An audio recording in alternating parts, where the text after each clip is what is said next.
Is this for your OnlyFans account? You took like 5 photos of it. Did you take your jacket off? Yeah. Trey Wallace, Outkick. What's up, brother? I'm good, man. I'm good. Yeah, it should be. Monday was interesting. Lane was kind of more subtle than normal. Still took a little nice pot shot at Hugh Freeze. And then it was kind of rest of the day. It was like Nick Saban crap. Like really.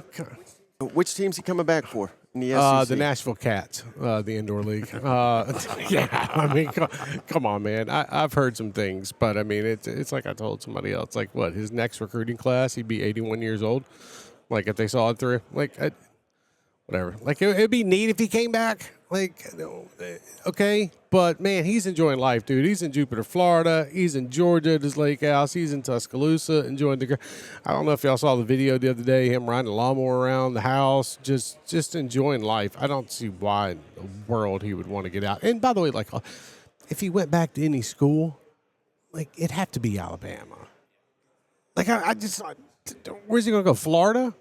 You're going to start to Billy Napier gets fired. He goes to Florida, going back to Michigan State. Like, what? How about this? That was all planted. LSU loses week 1 to Clemson. There we go. We get it right back in the news cycle. You know what? Brian Kelly on his way out, and then all of a sudden here comes Nick Saban. And then, God, it's going to remind me of that time where Scott Woodard and them were meeting in the press box at Texas A&M, and all broke loose during the game. Yeah, no, it was. I think who was that with Norvell? I think it was back then or somebody. Yeah. So look, I don't know. I think it was, and Greg kind of walked it back a little bit yesterday when he was talking about, and who the person was close to him. I don't see it happening, but God bless him if he does. Ratings will be through the roof, and some school's going to have a crap load of money to be able to use. First time I ever saw you online was Tennessee looking for a coach. Nobody did that search better. I think you were checking planes. Yes, you were doing it all. Yes, that was fun. We didn't have any coaches let go last year, and a lot of people are wondering if we're going to have it again this year with so much transition. But if you were to give me your top 3 hot seats, like most likely, who would they be right now? Probably Pittman, Napier, and then Stoops. And following that up, do you think any of them actually get canned this season? I think Arkansas is going to have to take a hard look in the mirror and figure out what they want to be to college football. Because you saw Hunter Yurchek come out the other day on social media. I forgot what day it was. Maybe it was yesterday, the day before, on Sunday. And talking about NIL and whatnot. Arkansas's got to get back going. I mean, you can't just focus on basketball per se. And I think Arkansas is a decent team this year. I'm just saying I think we're going to go down that road again where you have to get a vote of confidence, and pretty much Hunter Yurchek's like, yeah, we're going to bring back Sam Pittman just for the hell of it. And by the way, we don't want to pay the buyout right now. I think for like Kentucky, it's different. It's like Mark Stoops is almost begging Kentucky, hey man, fire me. Like I've been hanging out at the bars recently. Like I'm enjoying life. Motivated. Yeah, and God bless him too. Like everybody making a big deal about Mark Stoops hanging out and going to have a drink at 10 o'clock at night. Who cares? Like, who cares? If he wants to talk one down, that's cool, and have a drink. I don't care what he wants to do.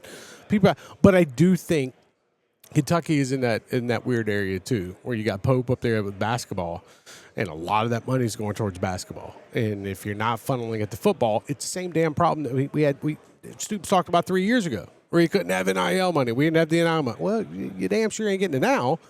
Like, basketball is going to get more money than football. Well, I'm sorry, Kentucky fans. That's just how it is. And that might be from outside donors as well.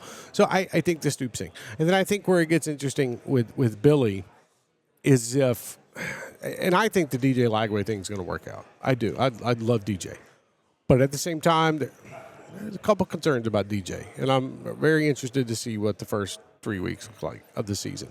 But if we get to that point and that conversation starts again – in the middle of October about Billy Napier and whatever their record might be, say they're 3-3 at the time or something like that.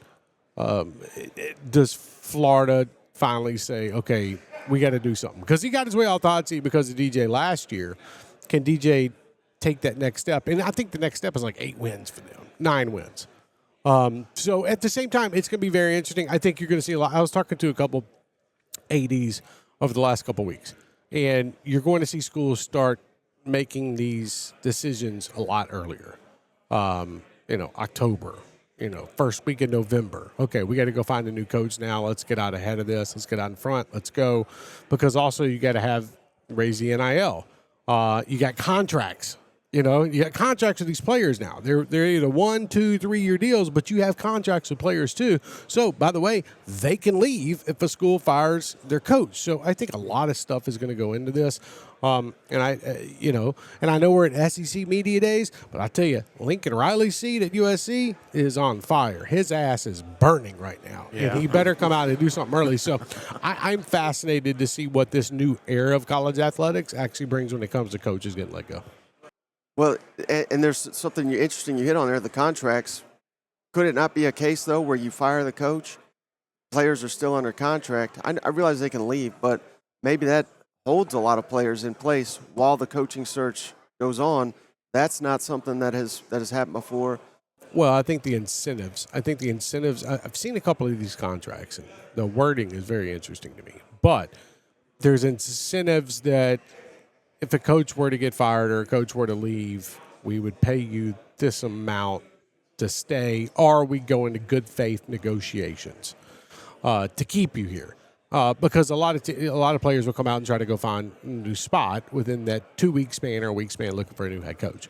But I think right now, the high priority players, the starters, and then the second string, whatnot, getting paid a decent amount, in my opinion, and it comes with the territory. Like this is it. Like coaches getting fired, it happens. Like, do you think if DJ Lagway, if Billy gets fired this year, which I don't think is going to happen, but I'm just saying, what's DJ going to do? You got that fat contract with him.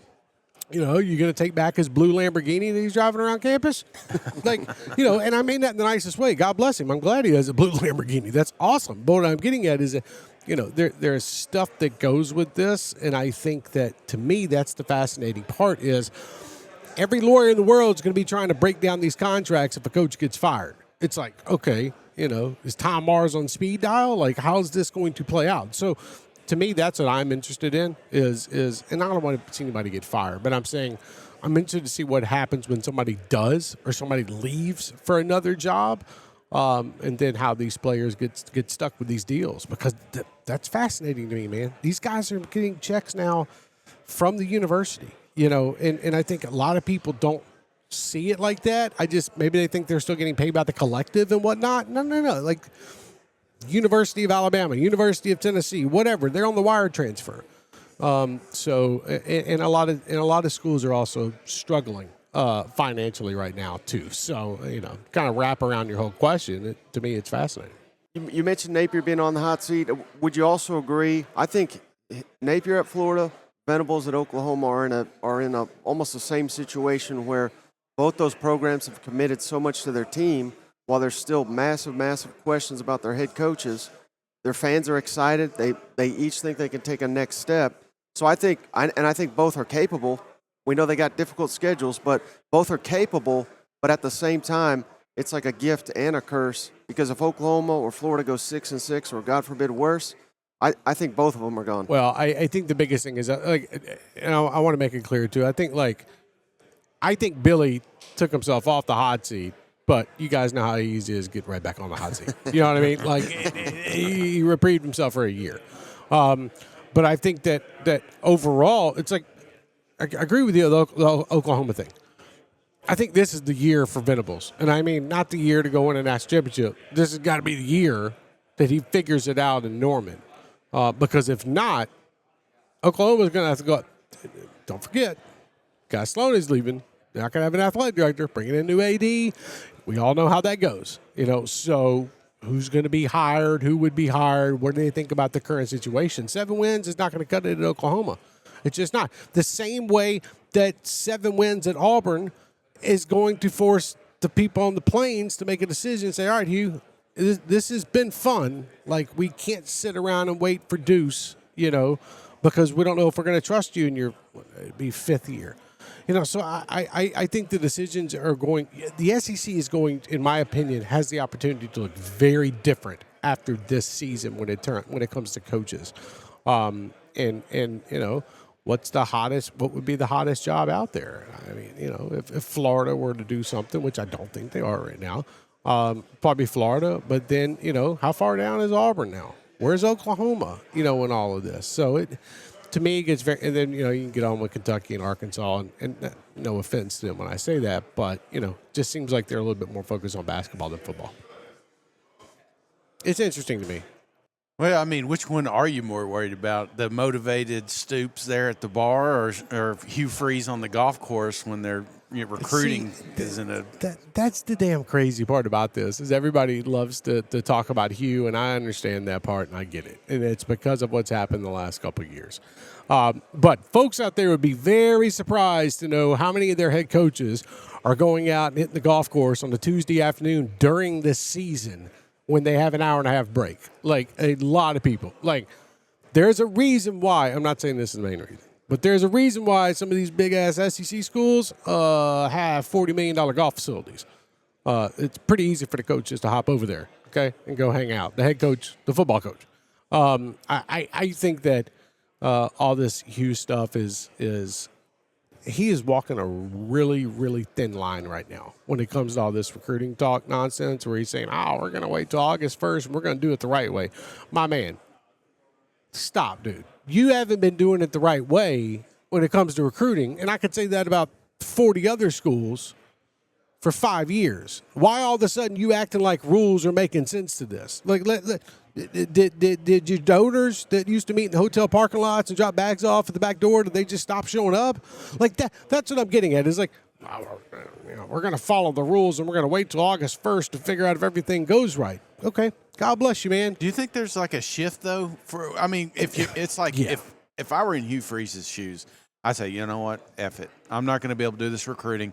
Let's go ahead and let's get some wins under our belt, and then let's hit that portal when it opens up. It feels like you can kind of, detour if needed. I get it. But then before last year, I had a couple people down at Auburn. They're telling me, okay, we're going to give Hugh what he needs when it comes to NIL. Go out and get it in the portal. And so do your boosters come back and say, okay, well, we're going to give you another, let's just say $8 million to go spend to buy players? Well, probably not. I mean, it's so that's the problem right now is how do you continue raising the funds? And then when he sits here and he talks about, and he said it all day today when we were doing this, he keeps talking about this August 1st date, how everything's going to come legit and we're going to find out these real deals and whatnot. Okay, well, I promise you 50 other schools out there either lying, telling the truth, or already got verbal offers out there to sign these players. So I don't like the excuse of our recruiting is bad because we're being the good guys. My man, you ain't been the good guys at Auburn for years, and I could say the same thing about Alabama, Tennessee, Georgia, and everybody else. Yeah. You see what I'm getting? It's a weird line they're walking right here. All right, Trey, all our coverage at Media Days this year presented by MyBookie. So we're asking people for their MyBookie hottest take of the year. Could be any team, could be conference related, could be anything you want. What's your hottest take of the year, MyBookie hot take? Texas goes 9-3 this year. Whoa! You just became my favorite person at media. Texas goes 9-3 this year. I enjoy the Arch Manning hype, but I look forward to being in Columbus, Ohio. To see what it's really like for him to be thrown into the Wolves. I'm not saying he's not going to be the guy and going to be the player, but damn, dude, he's played against two sisters of the poor, and now all of a sudden, he's going to be QB1 and the first-round pick next year. Like, let's go see you play some defenses first, and then we'll figure it out. So I think Texas 9-3. I think this year. Book it. Can't believe it. Book that. I mean, what are you related to Arch? Yeah. Come on, man. I mean, damn. I was telling him I rode down the elevator with Cutcliffe this morning, so now I'm back on the Arch man. I think Arch can be a really good quarterback, but I do at the same time think that, okay, how much are you going to put out there? Like, you got to show me something first. And they had so much talent last year, and them, making it to the semifinals and whatnot. But, I could see an L coming their way to start the season, and then, okay, let's see how the rest of it plays out. So Trey, I appreciate your time. Any Yeah. chance you could tell the Longhorn fans how to get a hold of you? Yeah, you can follow me at Trey Wallace _, on social media. I will be in Columbus, Ohio for that first game of the year. So if you have any problems, please refer to Cousin Shane and not me. Perfect. Thank you so much, buddy. Absolutely, guys. Be good.